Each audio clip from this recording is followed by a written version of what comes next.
Aiman, Kompas TV, Pak Didin. Kita adalah Pulau C.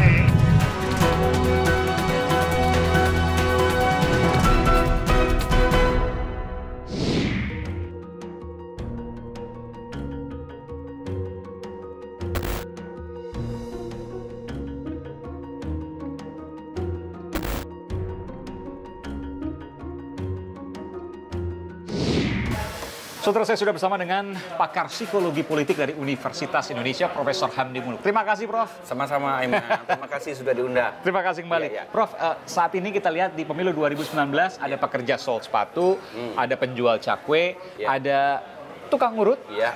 ada juga ojek online. Macam-macam. Macam-macam. Ya, Apa yang terjadi fenomenanya? Mereka nekat? ya mungkin nekat.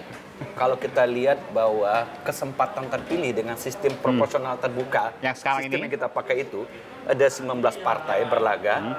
19 partai itu masing-masing ada kira-kira bervariasi. Oke. Minimal 5 sampai 10 gitu. Caleg. Katakanlah caleg.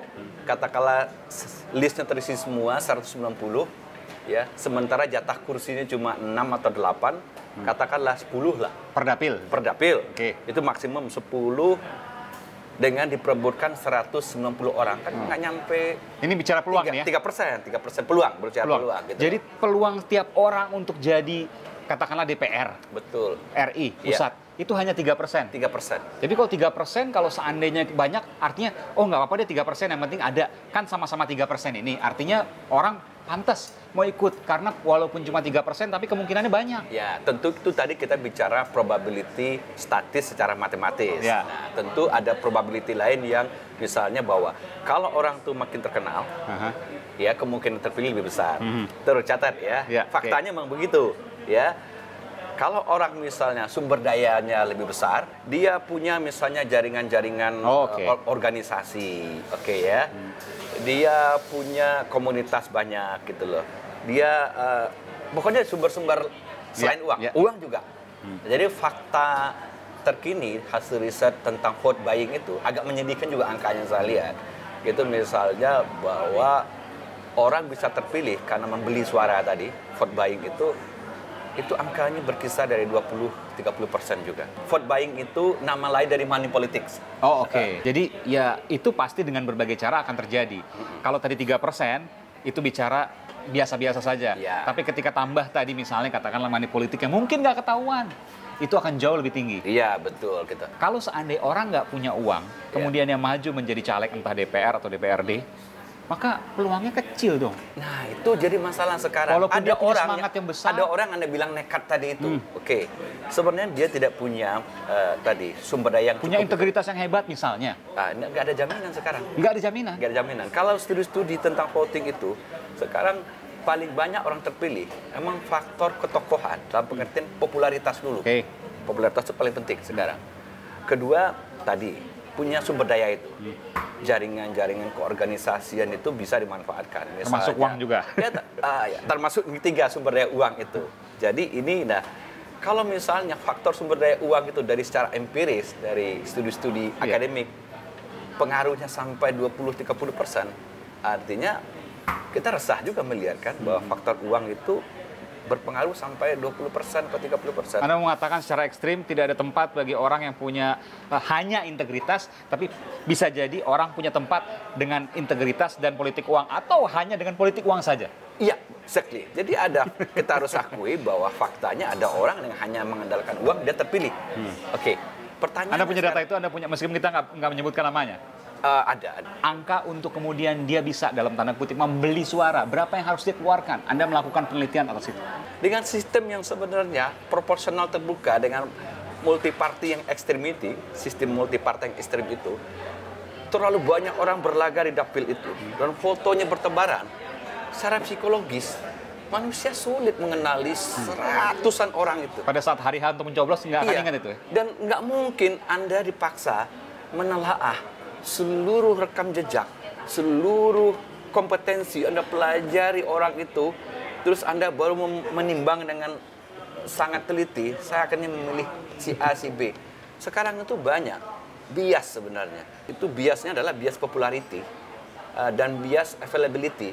Jadi orang-orang yang populer, kedua orang-orang yang availability-nya tinggi, hadir banyak di tempat itu. Oke. Nah, hadir itu kan memerlukan uang juga. Betul.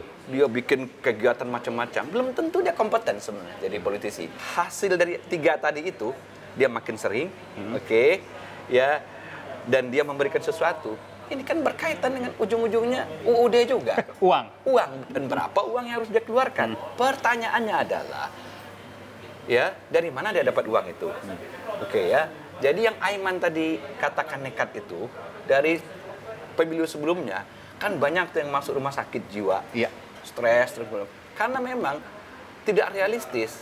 Artinya sebenarnya dia nggak punya modal, populer juga enggak. Oke. Tidak punya juga jaringan yang ini, dan semua dia andalkan mungkin uang. Apa yang dilakukan? Ya, dia minjam uang ke sana kemari. Oke. Asetnya dia gadaikan, rumahnya dia gadaikan, dia pinjam uang berhutang kiri kanan gitu. Ketika tidak tepi dia harus bayar.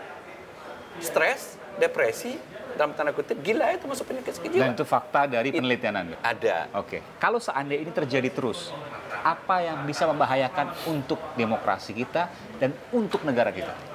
Menurut saya, ini kita harus jujur. Sistem proporsional terbuka dengan list sebanyak itu sebenarnya sistem yang buruk. Gitu loh. Saya lebih cenderung misalnya kita menggagas sistem majoritarian itu atau distrik. Walaupun teman-teman dari yang belajar sistem politik mengatakan itu persoalannya adalah Ketidakadilan. membuat distrik itu satu. The winner takes it all. The winner takes it all. Ya. Jadi kalau seandainya yang menang itu satu partai A misalnya, yang lain maka suaranya hangus. Yang lain suaranya hangus, Nah, hanya buat partai A aja. Itu baru bisa adil nanti kalau misalnya partai bisa diciurkan. Katakanlah 1, 2, 3, 4. Nah, kalau partai sudah diciurkan, itu sistem paling ideal. Dan itu juga akan bagus buat pemilih. Partai akan berlomba-lomba menempatkan orang nomor 1, orang Iya, terbaik. karena dengan sistem majoritarian, partai hanya mengirim 1 orang terbaiknya di satu daerah pemilihan. Baik. Ya, dan dia akan fight, dan ke seluruh partai, seluruh stakeholder partai, pasti akan bahu-membahu untuk memenangkan calon itu. Sekarang kita lihat, dengan calon 10 orang dari partai yang sama berlaga di satu dapil, malah saling sikut-sikutan. Ini kan aneh sebenarnya. Iya kan? Nggak logis sebenarnya. Baik, terima kasih Profesor Hamdi Muluk Ya, memberikan sama-sama. informasi di program Aiman. Semoga bermanfaat. Terima kasih, Pak.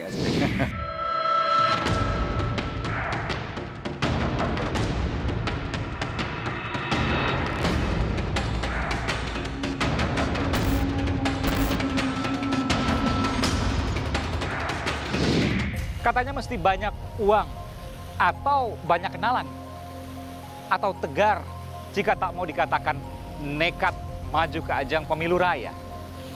Pertanyaan kini, bisakah tetap mengemban amanah atau jika gagal kembali modal tanpa kehilangan arah? Konon, ini tak melulu bicara soal uang, tapi ini adalah keberpihakan pada cita-cita.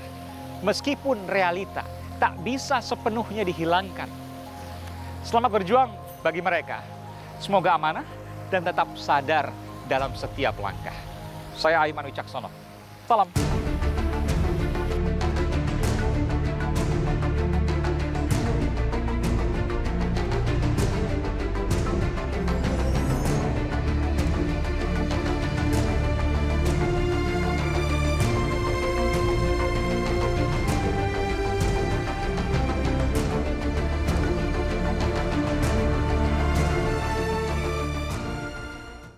Halo, saya Aiman Wicaksono. Ikuti terus video-video Aiman di channel YouTube Kompas TV. Tapi jangan lupa langganan dong. Gratis kok. Klik subscribe dan tombol notifikasi supaya nanti kalau ada video baru bisa dikasih tahu. Gratis.